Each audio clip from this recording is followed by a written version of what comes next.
The wave of support for local manufacturing is sweeping the globe. In Canadian supermarkets, items like biscuits and onions are clearly labeled as Canadian-made, and even alcoholic beverages emphasize domestic production as a resistance to American goods. Mainland Europe is also resisting American products, opting for homegrown brands instead. Japan has always been confident in its domestic products, and even special items are marked with Japan-made. Meanwhile, the US is actively promoting American-made, with everything from knives and brooms to T-shirts in supermarkets proudly labeled as made in the USA. This is not mere rush but a growing realization that in today's increasingly chaotic international order, having an independent industrial system and production capacity is crucial. A country with its own production capabilities can interact with others more confidently. As the saying goes, if worst comes to worst, we can always farm ourselves. The self-sufficiency and security that come from producing and consuming domestically are unparalleled.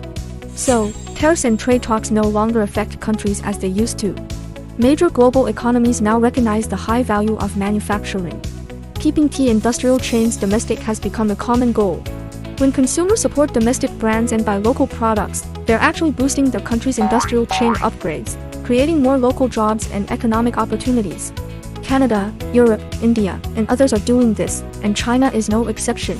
As a manufacturing giant, China's scale already accounts for 35% of the global total, surpassing the combined total of ranks 2 through 10. In the past, China's production mainly targeted international markets.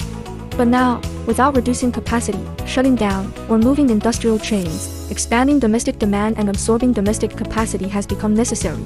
To boost consumption and support domestic manufacturing, on January 5, 2025, China's National Development and Reform Commission and Ministry of Finance issued a joint notice, announcing increased efforts to promote large-scale equipment upgrades and a trade-in policy for consumer goods. This policy, known as national subsidies, offers consumers discounts on purchases through government subsidies. In summary, supporting domestic products is not just a slogan or a fleeting impulse but a necessary consumer choice given the current economic situation. With government subsidies and support from various platforms, domestic goods in China showcased excellent value for money in the spring of 2025. Regardless of outside turbulence, we should focus on our own affairs, stimulate the domestic market, activate domestic consumption, and boost the domestic economy.